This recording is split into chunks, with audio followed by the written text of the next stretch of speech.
Hello, everyone. I'm very excited to meet you all here today.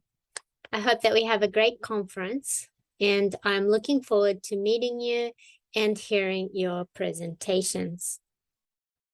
I really like the ICSSH conferences because it gives us a chance to hear research from so many fields of interest, and that helps us to widen our sphere of knowledge and expertise.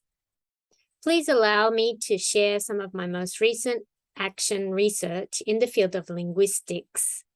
The title is Evaluation of CEFR-Informed Textbooks, Action Research, and it is being conducted by myself and Jack Bauer.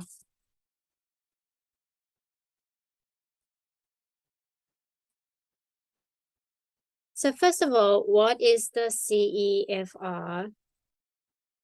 The philosophy behind CEFR is based on over 30 years of research, finding its roots in promoting plurilingualism, an emphasis on the learning of the mother tongue plus 2 other languages, and based on the research associated with the threshold level, which were originally designed to support adult education of migrant workers. These threshold levels described in detail what a worker needed to know and to be able to do in a language in order to meet the challenges.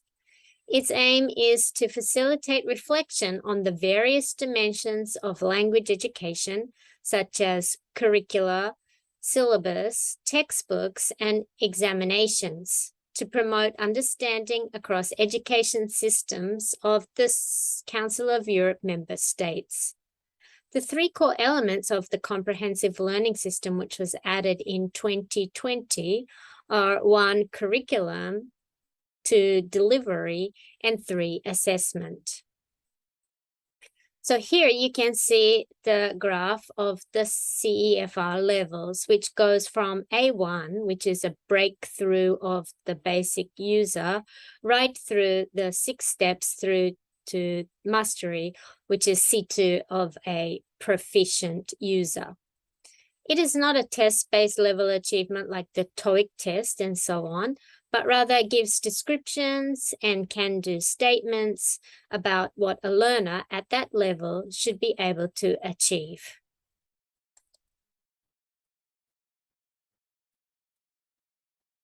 So our research is action research, and we are using the CALM model. The CEFR-focused AR action research model is designed specifically for action research that intends improvements in practice following the CEFR philosophy and core concepts, such as coherent alignment of curriculum, teaching, learning, and assessment, the action-oriented approach, and learner-teacher autonomy, and utilizing global scales, self-assessment grid, and illustrative scaled descriptors. So with the CALM model of action research, at stage 1, there is the plan, stage 2, the action, and then stage 3 is a critical review. So first of all, let me give you some background information about English language teaching here in Japan. The Ministry of Education, Culture, Sports, Science, and Technology, MEXT, has introduced a reform of English language teaching in Japan as part of a revision of the course of study in 2020. So this reform has 3 major changes. 1 being the introduction of English as a subject at primary school. 2, the use of a coherent framework for benchmarking proficiency levels throughout the primary, secondary, and tertiary levels. And 3, the reform of entrance examinations into university. All these plans have been influenced by the CEFR's widespread influence around the world. The plan to introduce English into primary school was made on the assumption that this will make it possible to attain B1 competence by the end of upper secondary school. So B1 is in the middle of that 6-level scale. The transition from primary and secondary to tertiary education will also be designed based on the CEFR. Hence, our research into textbooks was initiated as both of our universities are planning to change the curriculum to be based on the CEFR, and we are currently looking at possible textbooks.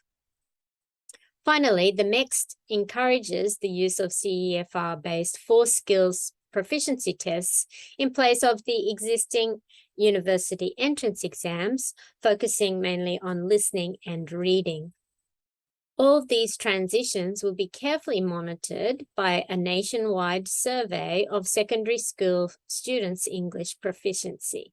The MEXT hopes that if all the reform plans are implemented properly, English language teaching in Japanese schools will improve dramatically.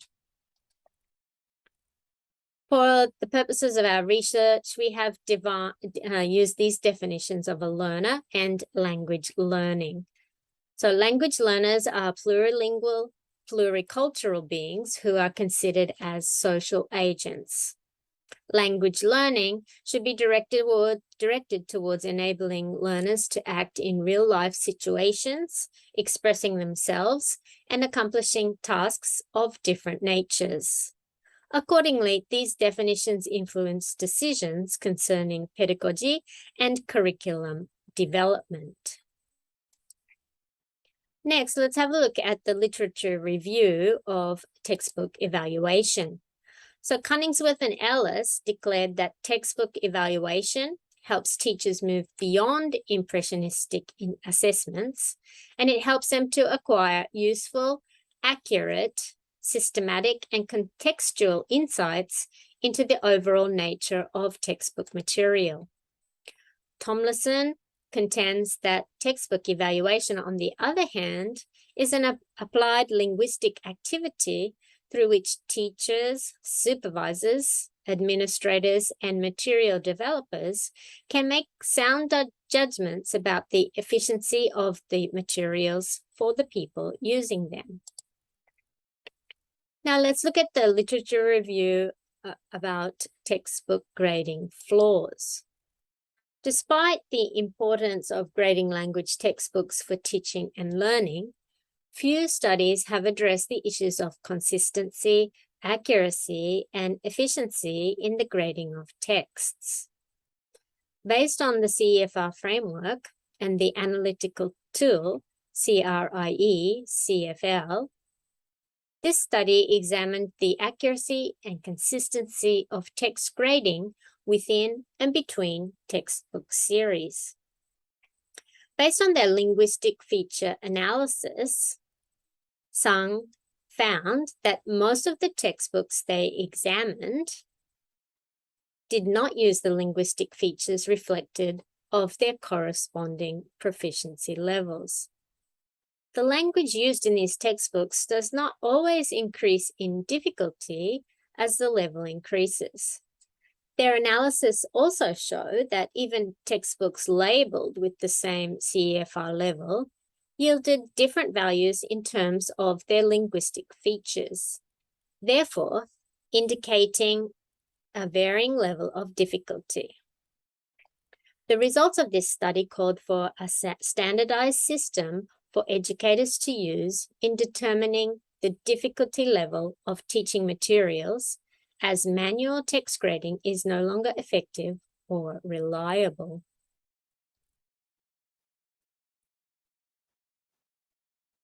Let's look at the theoretical framework of textbook evaluation. It is important to check whether the coursebook aligns with the language inventory in terms of language items it contains, and with the CEFR descriptors in terms of skills and sub-skills. So there are 3 stages, the first being pre-use stage of evaluation. And this is more difficult since it involves subjective judgments, and these often differ from teacher to teacher.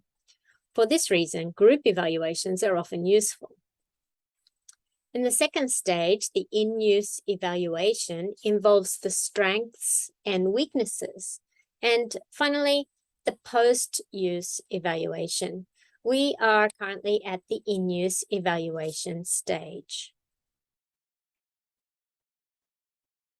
So what are our research questions? So first of all, in the first step of the CALM model, we are at the plan stage.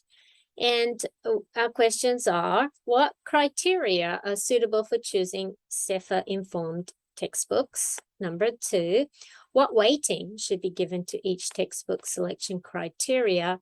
And the third, what textbooks are being sold on the market for typical Japanese university English courses? And for the action, we determined that we would evaluate suitable textbooks according to the selection criteria. So our research plan is as follows: review the literature, make a list of CEFR-informed textbook selection criteria, order all the informed textbooks on the Japanese market, evaluate the textbooks using the weighted checklist, and choose the textbook and trial it. And following that, we would like to get feedback from students and then finalize it with a final evaluation. So as you can see, we have reached the stage of choosing the textbook and we have trialed it. So what are the criteria that we determined best for our research question? So this is part 1 of the checklist criteria, and part 1 consists of 12 questions, and these are more basic questions, not particularly related to the CEFR. For example, the cost, the content, the organization, appeal to both teachers and learners, and whether there is any support. We evaluated all of these on the 5-point Likert scale with 1 point each. The balance between input and output, encouraging learners to learn, communicate, and interact, realistic content, offering 4 skills, but focusing primarily on spoken communication, which was important at both our universities, and online support for teachers. And for Jackie, it was important that it was Moodle friendly. Part 2 of our checklist criteria contains questions from 13 to 17, and these are rated again on a 5-point Likert scale, but we had 2 points for each item. And this looks at the evidence of the CEFR alignment, can-do statements, vocabulary lists, online activities for student autonomy, and sections towards goal setting and reflection. So these days, many textbooks now have a TOEIC level or CEFR level stamped on the book. So from our checklist criteria, we went into more detail to check the claims made by the publishers. Reception, production, interaction, and mediation are the modes of communication that the CEFR levels are based on. North likens the CEFR levels to the color of the rainbow, as each color is a continuum with an almost infinite variety of shades. We cross-referenced the modes of communication after we originally set up the criteria, because we felt that the CEFR informed criteria needed to be more substantial. We looked at A1 and A2, as these are the levels of many Japanese students, even at tertiary level. So these are the guidelines for, well, the modes of communication for reception and production, interaction, and finally, mediation. So these are the guidelines for a student what they can do at each level. So we chose over 40 textbooks, we reviewed them, and these are the top 6 according to the highest scores. So we have the startup, startup 1 and 2, 4 corners 1 and 2, smart choice 1, and smart choice starter. And in the end, we chose a smart choice because of its high score and also because of its Moodle friendly status. So as I mentioned before, our research plan, we are at the stage of choosing the textbook and trialing it, which we have done. And we intend to do a second trial in the fall semester, starting soon. So as for our interim conclusions, the findings show that some publishers provide insufficient information to support their textbook CEFR alignment claims, and we had to do some digging on their website to check their claims.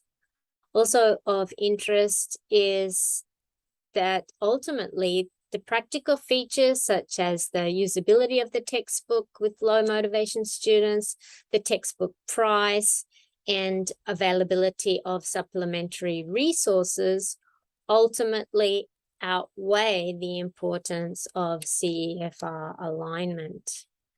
Ellis states that a textbook is only a tool and that teachers should use it accordingly without aiming to let the textbook take over. So whichever the textbook, teachers should supplement as necessary. And these are some of the references that were used for our research. So this is the end of my presentation. If you have any questions or any comments, I'm waiting for them. Thank you very much.